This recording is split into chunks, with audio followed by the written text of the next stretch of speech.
Instead of asking what herb will kill this pathogen, we are asking what does this patient's liver need to restore its detoxification capacity intrinsically? What does the gut wall need to rebuild mucosal integrity and host a thriving microbiome without ongoing intervention? And what does the adrenal thyroid axis need to regulate the HPA response and maintain immune competence? And what constitutional patterns, excess or deficiency, heat or cold, yin or yang, are driving the susceptibility? Welcome to the Resiliency Method, the truth about healing. I'm Dr. Erika, and we are here to uncover the root causes keeping you stuck. Together, we'll restore your energy, your focus, and your resiliency so you can finally heal, regenerate, and feel truly alive again.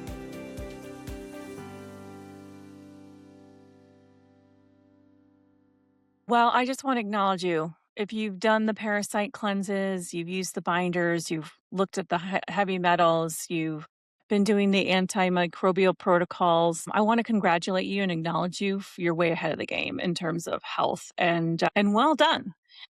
But I also want to encourage you to listen to this next episode, because maybe what happened was you actually felt better for a few weeks and then the symptoms crept back, or maybe a few months, even maybe years.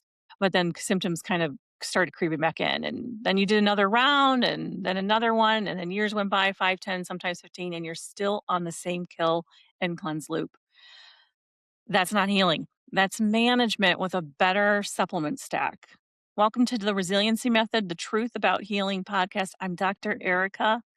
Today, the better question is why is detox culture keeping you sick? Today, we're going to break down why the kill, kill, kill framework dominates wellness culture, why antiparasitic and antimicrobial protocols are critically necessary in the first 6 to 8 months, but become a ceiling instead of a launch pad when extended indefinitely. We're also going to explore the Chinese medicine lens of excess versus deficiency, why most people with chronic illness have both, and why thermally cold herbs like wormwood, berberine, black walnut, all the things used in antiparasitic protocols and antimicrobial protocols can be poured on top of an already cold deficient body and make the foundation dysfunction even worse, not better. And we're unpacking what true restoration actually looks like: tonic, herbs, whole food supplements that speak the body's native language, glandular repair, nervous system repair, and mitochondrial in resilience, because pathogens always return to depleted terrain. So if you've ever thought doing another round of cleansing was the answer that just keeps coming back, well, this episode's going to challenge that idea. And if you want more information on this topic, check out our show notes and check out our website specifically on toxicity. Welcome back, everyone. I'm so glad you're here today, because what I'm going to share with you is really something I feel that has been missing from most of the wellness conversations happening right now, even among some of the most well intentioned practitioners in the functional medicine, naturopathic, and integrative health care worlds. We're living in a moment where more people than ever are waking up to the reality that parasites are real, that heavy metals are a problem, that they're accumulated in our bodies, that Lyme disease is vastly underdiagnosed, and that fungal and bacterial overgrowth are contributed to a staggering number of chronic health conditions. And that awareness is genuinely exciting. It really represents the progress. But here's what I want to talk to you about today. Awareness of the problem is not the same as actually solving it. And in many cases, the tools that we're reaching for address these issues: the antiparasitic herbs, the binders, the antimicrobial protocols are what I call level one approaches. They are important and they are necessary, and especially initially, but they are not the whole picture. And for far too many people, they've become a ceiling rather than a launch pad. And today, as a master herbalist and doctor of Chinese medicine, I want to take you deeper.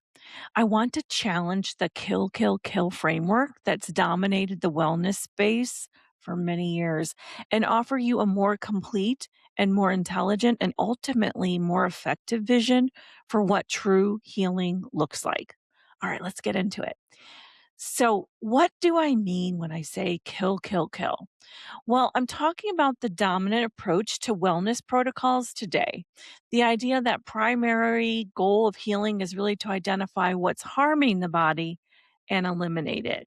Kill the parasites, kill the bacteria, eliminate the fungus, bind the heavy metals, cleanse the liver, purge the gut, run another round of antimicrobial herbs. And then, if things don't improve, well, do it again. And now I want to be very clear here. I'm not dismissing this approach. In the early stages of a healing journey, typically the first 6 to 8 months, identifying, addressing these things and these burdens is absolutely appropriate and often critically necessary. And you cannot rebuild a house that's still on fire. So if someone has a significant parasite load or an active bacterial overgrowth or measurable heavy metal burden, or, they're addressing these things directly. And it makes a complete sense to start at that point. It's a great place to start. The problem is not the tool or even that approach. The problem is the timeline and the over reliance that eventually ensues. And what I see over and over again in clinical practice, and what many of my colleagues are seeing, is that people cycle through these protocols indefinitely. They finish a parasite cleanse, they feel better for a few weeks, and then symptoms creep back. So they do another round and then another, and then they try a different antimicrobial herb or a different antiparasitic herb or ivermectin or whatever. And then they add a new binder and they change the order of operations. And years go by, sometimes 5, 10, 15, and they are still in the same kill and cleanse loop. And really, I gotta say this is not healing, and admittedly, for a long time, I did think it was. I thought that was enough for my own body even, and I did that approach for 10 years, and I still saw amazing clinical results. But as time went on and, I started to see a different point of view about this. What we had really come to was that we were now at a state of managing the parasites, managing the bacteria, managing the fungus, the heavy metals. And there was a profound difference that we started to see when we started to go beyond that. So, when cleansing and killing protocols extend well beyond the initial 6 to 8 months window without a corresponding shift towards rebuilding and resiliency work, we start to see secondary impacts, sometimes impacts that are often caused or worsened by the protocols themselves. Now, let's talk about what happens to the body when we stay in kill, kill, and cleanse mode for too long. First, understand that virtually every antimicrobial herb or supplement, whether we're talking about oregano oil, black walnut, berberine, artemisia, or any pharmaceutical antibiotics, exerts its effects through biological stress. That is how they work. They create an environment that is inhospitable to pathogens. And yes, that is useful. But the body's own tissue, organs, and glands are also responding to that stress. And over time, well, prolonged use of those strong antimicrobial and cleansing agents can begin to further tax the digestive organs, particularly the liver, the gallbladder, which are already burdened in most people with chronic illness with other burdens. And they can deplete the mucosal lining of the gut and reduce the very barrier function that we're actually trying to restore. They can weaken digestive fire, what we call spleen qi in Chinese medicine, which is the root of nutrient absorption and immune system response and competence. And moreover, they can create a progressively more deficient internal environment where the body becomes increasingly reactive and less resilient over time. And here's the paradox that practitioners don't always see clearly. The very reason someone keeps getting reinfected, why parasites keep coming back, why candida keeps returning, why Lyme symptoms keep flaring, is often not because the protocol wasn't strong enough. It's because the underlying terrain that allowed those things to take hold in the first place has never been adequately addressed.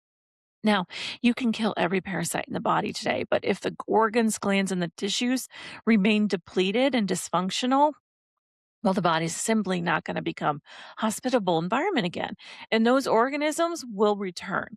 Nature abhors a vacuum, and pathogens are opportunists. They thrive where the terrain is weakened. So the question we really want to be asking is not just what do I need to kill, but why is my body not defending itself effectively in the first place? And that is a fundamentally different question. It's a deeper question, and it's a question that moves us from level one to genuine healing. Now, I want to bring in the framework of Chinese medicine because I think it offers us one of the most sophisticated and clinically useful lenses for understanding why these protocols fail and what to do instead. So, in Chinese medicine, there's two fundamental categories of pathology, excess and deficiency. And there are two fundamental thermal qualities that inform every diagnosis and treatment, heat and cold.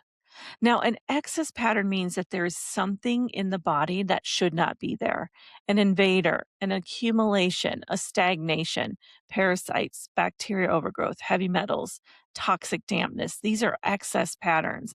They are real, they need to be addressed. A deficiency, on the other hand, really means that something the body is really insufficient in. That can be qi, blood, yin, yang, jing, organ systems that are really depleted, tissues that are undernourished, glands that are struggling to maintain their function.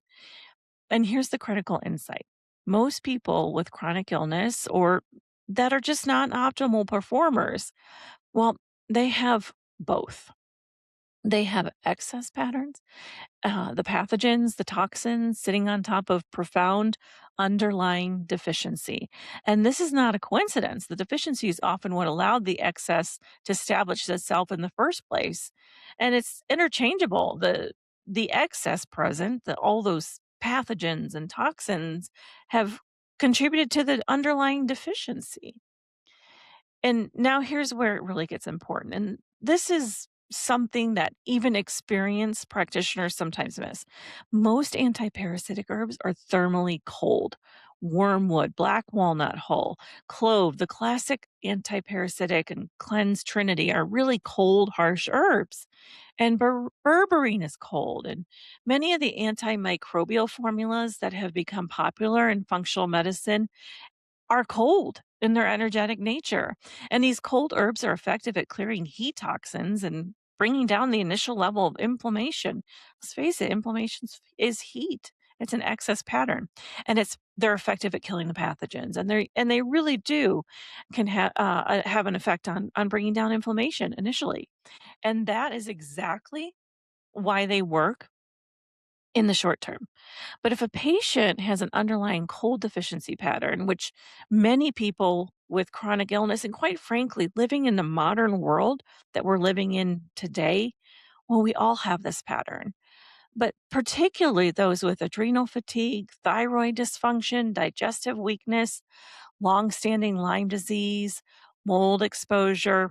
These prolonged use of these cold herbs are essentially pouring cold water on an already struggling fire. And in Chinese medicine, we talk about the digestive fire, the warmth of the spleen and the stomach, and the stomach yang, the ability to transform food, break it down quickly, have enough hydrochloric acid in your belly. All of these are at the very center of health. Are you tired of treatments, protocols, and gurus who promise results but don't deliver? You're not alone. For years, I struggled with my own long-term illness, and I know how frustrating it feels when nothing seems to work. That's why I developed the Resiliency method. It's a science-backed approach to combining the best of Western and ancient medicines to restore your body's natural intelligence. Patient after patient has discovered what's possible, living stronger, brighter, and more spiritually connected than ever before. Whether you're facing autoimmune issues, hormonal imbalances, weight struggles, or just feeling stuck, you don't need another quick fix. You need a clear path forward. Take the first step with a discovery call at drerikaonline.com/discovery. That's DRERIKA online.com/discovery. Or dive deeper with a full initial consultation at drerikaonline.com/initial-consultation, because your health, your clarity, and your freedom. Cannot wait.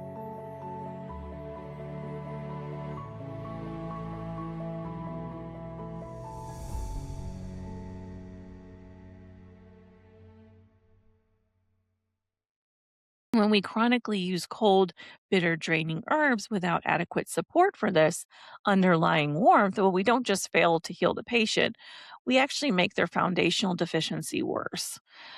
And then they wonder why they're more fatigued after the cleanse than before, and why their digestion has worsened, and why they feel colder all the time, and why their immune system seems less capable, not more. Well, this is the cost of applying level one tools to a level two or a level three problem. And Chinese medicine really gives us a map for navigating this complexity. The relationship between excess and deficiency, between heat and cold, between clearing and tonifying. Well, this is not academic philosophy. This is the clinical framework that allows us to actually meet the patient where they are and move them toward genuine restoration. Now, let me give you a picture of what this looks like in real clinical life because I see this regularly. And I know many of you listening are either practitioners who recognize these patterns or your patients who are living with them. Take a patient, let's call her Sarah. Sarah has been dealing with chronic fatigue, brain fog, joint pain, and digestive issues for 7 years. She's seen multiple practitioners. She's done Lyme testing, it's come back positive. She's done a GI map and it showed parasites, bacterial overgrowth. Her hair tissue mineral analysis, well, it showed elevated lead and mercury. So she starts a protocol.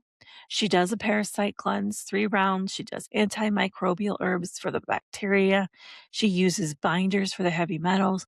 And she does feel better at first. And her brain fog lifts a little, her energy improves modestly. She's encouraged. But 6 months later, she retests and the parasites are back. The bacteria is overgrown again, and she's shifted, but that hasn't fully resolved. And her metals have moved but not cleared. And so her practitioner, well, they recommend another round, a stronger protocol maybe this time. And maybe they even add an herbal formula for Lyme. And maybe they add a new binder. And maybe they rotate the antimicrobials. And this cycle continues, sometimes for years. Sarah keeps spending money. She keeps following the protocols diligently. She keeps hoping that this round will be the one that finally tips the balance. But here's what no one is asking. Why does Sarah's body keep harboring these things? Why does the terrain keep inviting them back? Well, the answer, it's almost invariably, it's that Sarah's organs, glands, and tissues have never been given what they need to heal. Her liver is overtaxed and she's never been truly restored, not just drained and cleansed, but genuinely rebuilt. Her gut lining has been assaulted repeatedly without adequate mucosal restoration. Her adrenal and thyroid function profoundly depleted from years of stress, both from the pathogens and from the protocols, and she's never been meaningfully supported at a deep constitutional level. Her underlying deficiency patterns have never been addressed. And until they are, well, no amount of killing or what is going to really amount to real, true, lasting change. This is the conversation we need to be having in the wellness world, not instead of awareness about parasites and Lyme and heavy metals, but go beyond it. Advance them past the level one. Well, what does that look like to go beyond level one? You might be wondering. What does it really mean to actually help the organs, glands, and the tissue heal? And when I say tissue too, I really am also specifying the tissue and the organ of the brain and the nervous system too. I don't want those to get missed because those are critical in terms of turning these things around. But really, what do we want to do and need to do to regain their resilience or maybe even find resilience? Maybe they've never even really had resilience.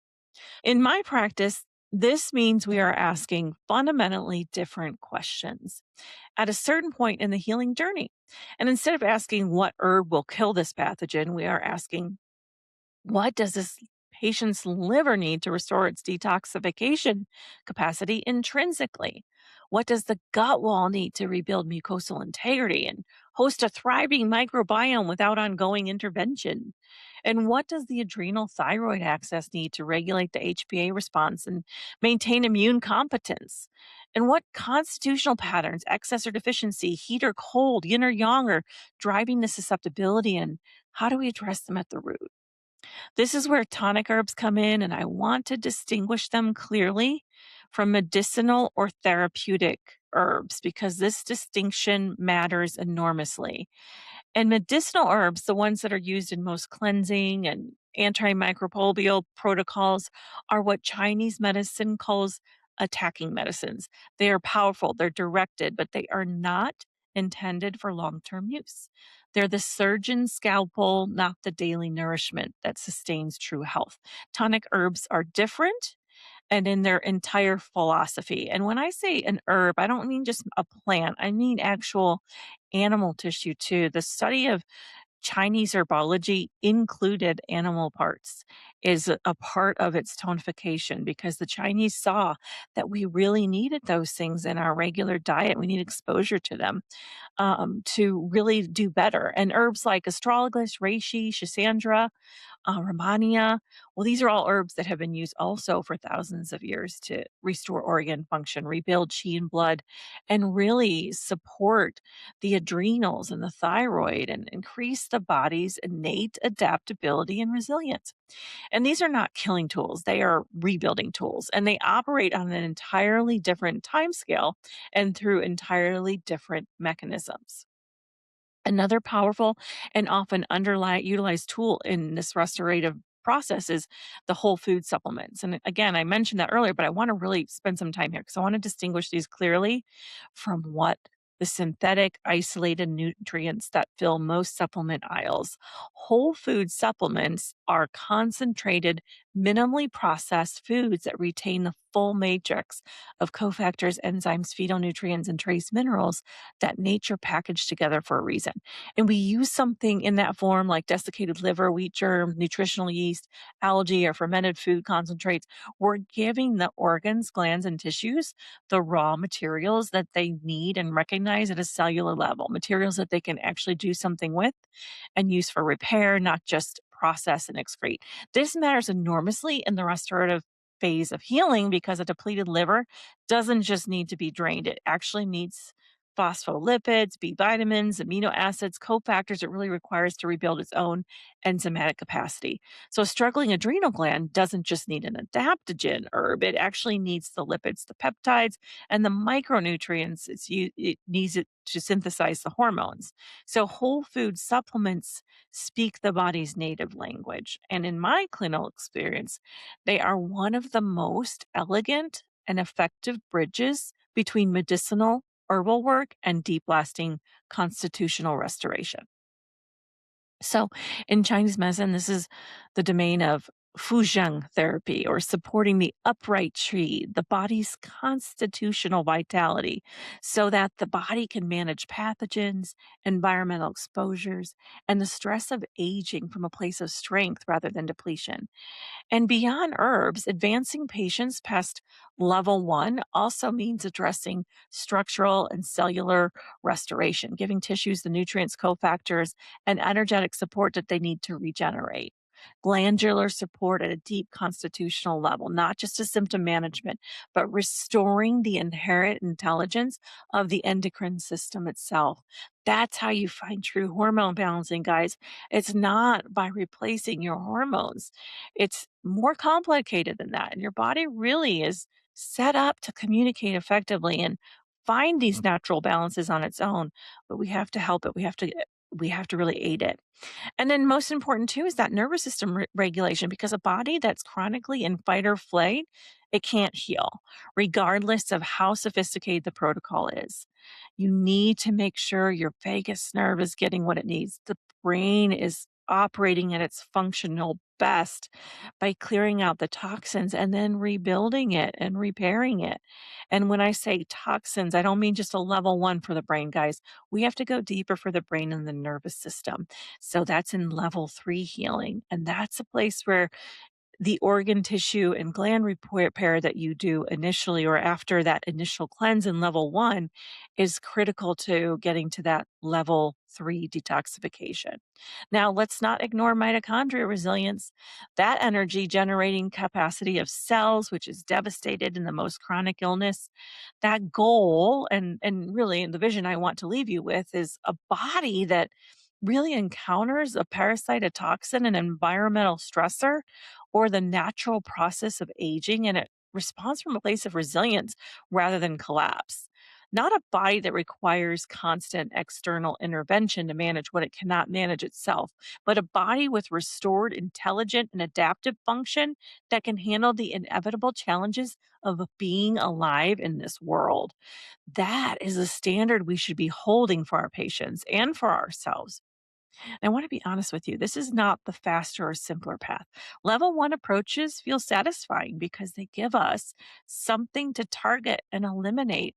And hey, patients do well for a bit on those. There's a clarity to it, a sense of action and progress. And again, that action is important and often necessary. But healing, true healing, is not linear, and it's not just subtractive, it's regenerative, it's restorative. It requires us to hold the complexity of the whole person, their history, their constitution, their patterns of excess and deficiency, and meet them at the level their body actually needs. So, as practitioners, that means we have to be willing to evolve beyond the protocols that got us started. It means continuing to study, it means holding a bigger picture, and it means having the courage to tell our patients, hey, we've done the important work clearing the way. Now let's actually build something.